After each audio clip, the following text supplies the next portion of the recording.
Day 825 of the Ukrainian War Map, also known as the Russo-Ukrainian War. Juzzie here, and today is another update as I take a simplified and down-to-earth approach to some of the most important happenings on the ground in Ukraine. So starting off, we'll take a look at those Russian losses, as currently Russia sits on more than 505,000 military personnel losses, which represents an additional 1,300 losses in the past day. Then as for hardware losses, 8 tanks, 33 APVs, 37 artillery, and note 20 pieces of special equipment, which is above average for any given day.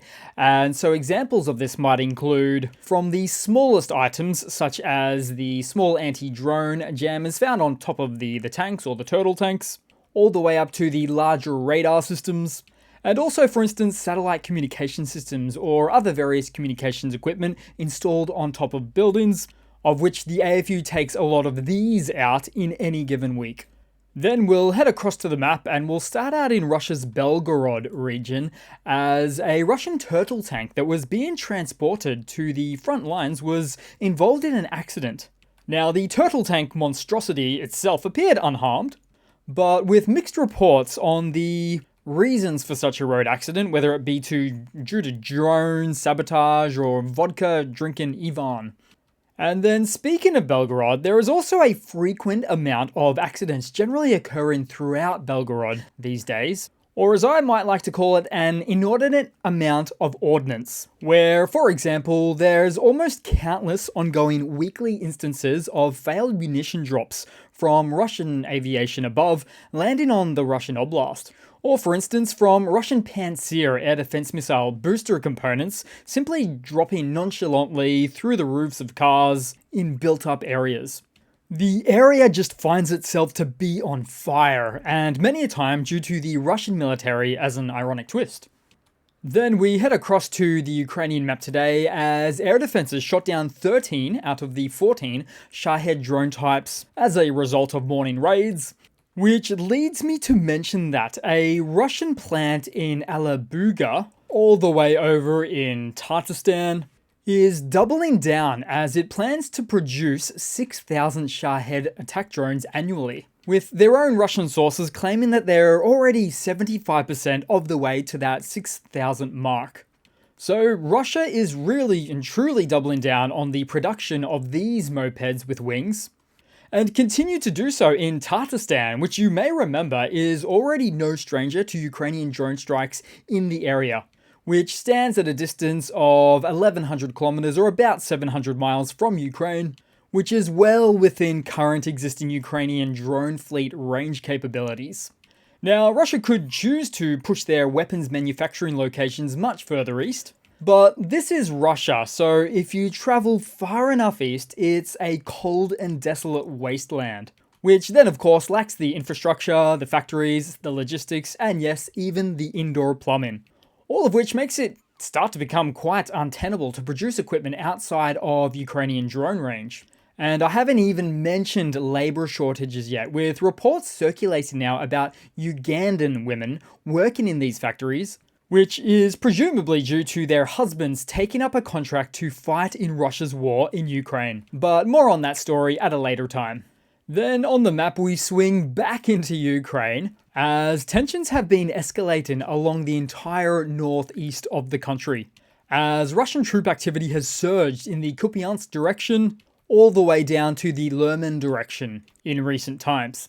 For instance, since the start of May 26th, direct clashes have skyrocketed in the Kharkiv region bordering Luhansk, with Russian forces exerting maximum pressure to pierce Ukrainian defenses. Now, Russia had made some small marginal advances or gains along the northeast front line here, with fierce battles ongoing, but the armed forces of Ukraine have so far held pretty tight onto their positions along this 200 plus kilometer stretch of frontline lands. And in a similar vein on the map, with now renewed concern about Russia launching a new psychological operation, or PSYOP, by means of potentially opening up a new front on the northern state border with Belarus, as per Ukraine's Center for Countering Disinformation reported. Now, of course, we already know that Russia launched a new offensive on May 10th in northern Kharkiv, which had stated them to have advanced as far as 10 kilometers deep into Ukrainian territory, but then being halted by the first line of Ukrainian defense. Although this 10-kilometer deep figure that often gets quoted doesn't make a lot of sense to me, because if, say, we pull out the ruler map and we see how it looks, it seems to be about, roughly 7 kilometers, maybe 4 miles. Although, if we were to act a bit more optimistically, mathematically, using the hypotenuse, it's still, just under 10 kilometers there as well, to date. But either way, due to this very fact of limited depth to date, Ukrainian intelligence sources have stated that Russian forces are forming another grouping of troops near Ukraine's northern border amid the ongoing offensive. But as mentioned, the deployment of the formation of additional Russian forces on the new front in the north could indeed be a psychological operation, PSYOP, in order to attempt to simply create confusion and diversion of military resources for the AFU in the north. But in the end, all of these northern PSYOP stories tend to just leave this image in my head of Putin and Uncle Luka at the northern borders with their pitchfork and sickle. Image supplied. Then briefly, we'll head across to the Luhansk Oblast. Whoop, my mouse is going a bit funny there. So satellite imagery revealed that the Ukrainian strike into Luhansk from a day and a half ago targeted a Russian radar site. So the images show parts of the Russian integrated multifunctional radar system known as the NEBO-M present at the Luhansk Aviation School airfield before the strike. So it appears that the targeted area included the NEBO-M radar and its KURLK control center. Now, while it is difficult to determine from the available imagery whether the radar was destroyed, further confirmation from ground photos or higher quality pictures is still needed. Then headed around the map, because somewhere in the east, another example showing the repelling of a Russian attack as the Russian offensive came in the form of 1 tank and 1 infantry fighting vehicle. And in this event, they both noticed they came under heavy fire. And as such, they then performed a U-turn, drove back past an already destroyed tank on the road from where they came, as they continued to get fired on by the AFU, leading to damage or destruction of the tank on site. That is to say, the second moving tank. The first one was already a goner. Then, somewhere else in the east, we saw a destroyed Russian self-propelled howitzer, the Vozdika, somewhere in the Donetsk region. Then on top of that, we saw some of the FPV prowess of the Ukrainian military from the 3rd Separate Assault Brigade, which destroyed a couple of Russian Kamaz trucks. Gotta catch 'em all. But also, we then saw the destruction of a Russian infantry fighting vehicle, which in this instance is made most interesting by the fact that it's rolled over a landmine that was deployed by an autonomous ground vehicle. So, remote mining drones, a great new methodology for setting up area of denial positions. Then zoom in right in back into the map there, as in a series of intense clashes on the Zaporizhia front, Ukrainian soldiers report heavy Russian attacks near Urazane. Now, this morning began with a Russian assault involving infantry forces and 2 tanks, which Ukrainian troops managed to repel without significant difficulties. However, after that, the enemy launched simultaneous offensives in neighboring sectors on either side of the river, indicating a broader offensive effort on the Russian part. Now, Ukrainian defenders have already destroyed or disabled 11 Russian armored vehicles in the surrounding fields most recently. And the AFU note that the Russian forces are attacking in waves, with some elements reaching the outskirts of the village, with fighting still ongoing. Then, on the map, and once again, we move far, far north, as Russia has started deploying stationary observation aerostats along Finland's border, tethered by cables to fixed positions for border control. So Russian media claims these automated observation posts are needed to prevent illegal immigration towards Finland, which I doubt, not unless they're West Side Russians trying to get out of Russia. And so as for this aerostat, typically considered an older, less effective technology compared to modern surveillance systems due to having limited mobility, obviously, and are vulnerable to hostile actions. They're also quite weather dependent, and have high maintenance and operational costs, and possess less advanced sensor capabilities compared to drones, satellites, and ground-based systems. But as we do well know these days, Russia will pretty much use anything that it has in this war. But hey, all it takes is a quick shot from a hunting rifle to perforate the balloon, thus making it slowly deflate to an inevitable demise. Easy target too. Then headed across to some news for today. So Ukraine and Belgium signed a 10-year bilateral security agreement in Brussels yesterday. Under the agreement, Belgium will allocate at least 977 million euros in military aid for Ukraine in 2024 and supply Kyiv with 30 F-16 fighter jets by 2028, with the first planes expected to arrive later this year. Then in some more related news, because just after that, Ukraine's President Volodymyr Zelensky and Portuguese Prime Minister Luis Montenegro signed a 10-year bilateral security agreement, making Portugal the 12th country to sign such a deal with Ukraine. Under the agreement, Portugal will allocate at least 126 million euros in military aid for Ukraine in 2024, and the two parties agreed to cooperate in the defense industry, intelligence, cybersecurity, and countering disinformation. Then in some more news, Ukrainian Defense Minister Umerov said in an interview with Reuters that the first batch of F-16 fighter jets will be delivered to Ukraine hopefully very soon, quote unquote, but that around half of the military aid from Western partners is arriving late. Now, several NATO countries, including Denmark, the Netherlands, Belgium, and Norway, have pledged to deliver dozens upon dozens of US-made F-16 fighters from their stocks, with Danish F-16s expected to arrive as early as this summer, whereas Dutch fighter jets should begin arriving in the autumn. And despite the delay in some military aid, Ukraine remains optimistic about receiving the F-16 soon, which will bolster its air defense capabilities to help counter Russian aggression. Also noting that among these nations supplying the F-16s, the total number now pledged has reached a whopping 88, which is absolutely a staggering figure, and that's more than double the HIMARS platforms pledged to Ukraine to date, with 34 pledged and about 20 already received. Then in some more news, the Czech Prime Minister Petra Fiala announced that Ukraine may receive the first batch of ammunition purchased by allied countries under the Prague-led artillery shell initiative, quote, in the coming days. So the Czech Republic had previously identified an initial 800,000 shells comprising of 500,000 155mm NATO standard shells and 300,000 of the 122mm shells from outside Europe that could be brought and sent to Ukraine after the necessary funds were allocated to the initiative.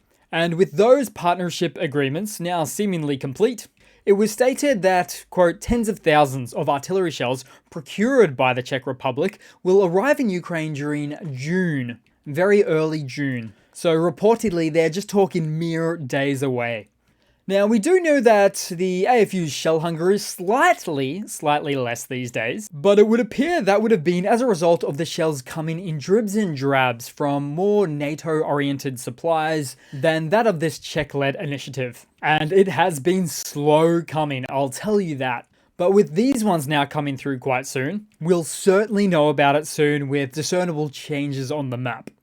Then in some other news, the Netherlands plans to assemble a Patriot air defense system and transfer it to Ukraine in the short term, according to the announcement by the Dutch Ministry of Defense. So what's happening here is the Netherlands will provide the main components from its own stocks and ask European countries to do the same. The Dutch defense minister stated that the Netherlands is negotiating with countries about the assembly of the Patriot system and training Ukrainian crews as well. Thus, what would happen here is other potential partner countries can provide spare parts and ammunition to the Netherlands in order to create one complete system in the short term. So this whole process of piecing together a full Patriot system is quite a creative solution in the interim that could really go a long way to assist Ukraine, not the least of which is for use within Ukraine's Kharkiv Oblast, where they determined that 2 Patriot systems would be needed to assist and support the embattled Kharkiv region. Then in some more news, Sweden's defense ministry unveiled a massive $1.3 billion military aid package for Ukraine today. And so this largest single package since the invasion from Sweden includes, of note, the ASC-A90 airborne surveillance and control aircraft to Ukraine. So the ASC-A90 will provide Ukraine with a new capability against both airborne and maritime targets. As such, Ukraine's capability to identify targets at long range will be strengthened, And this will help it act as a force multiplier with the introduction of F-16s. So these airborne early warning and control aircraft will indeed be put to good use. Then in some more news, really a bit of an ongoing piece of the time, so several NATO allies have continued to express support for allowing Ukraine to use Western-provided weapons to strike targets inside of Russia. Most notably, France's President Emmanuel Macron stated that Ukraine should be allowed to strike military sites and bases in Russia from which Ukraine is attacked. In fact, Macron was up at the podium with German Chancellor Scholz, and I think that this picture will go into the history books as it shows the decisive French president pointing at the map of Kharkiv, standing next to a timid-looking Scholz. And to which, flat out stating that the time has come to remove the restrictions to allow Ukraine to fire NATO-provided weapons on legitimate targets just across the border inside of Russian territory. And this is really the talk of the town right now, with Poland approving the use of weapons supplied to Ukraine for strikes against targets inside of Russia, then Sweden recently doing the same as well. And there also appears to be some consensus between these two for now, Macron and Scholz, to allow for the usage of Scalp EG cruise missiles into Russian territory that has directly fired into Ukraine. And noting that the same is true for the UK variant of the Scalp cruise missile, the Storm Shadow, where Ukraine advised they already received the permission to use the missiles in Russia and already set a precedent in using them inside of Russia as well. So collectively, the ball is really starting to roll along there right now. Then headed across to a quick funny to round it all off today, guys. So yeah, super quick one, as Russia's top propagandist Solovyov is once again popping in and out of his twisted fantasies, this time wanting to strike and destroy the International Criminal Court building, otherwise known as The Hague. But in realizing that what he just said was indeed quite dark and ruthless, he immediately backtracked so as to turn it into some kind of a rubber ball that bounces and hits the head of the individuals within the ICC building. All in probably realizing that there is not yet any warrant out for his arrest by the ACC, which is the case for Putin instead. So Russia's top propagandist would like to keep it that way, if he can, stop himself from saying anything too inflammatory against The Hague. You luckily saved your own ass this time, Uncle Solly.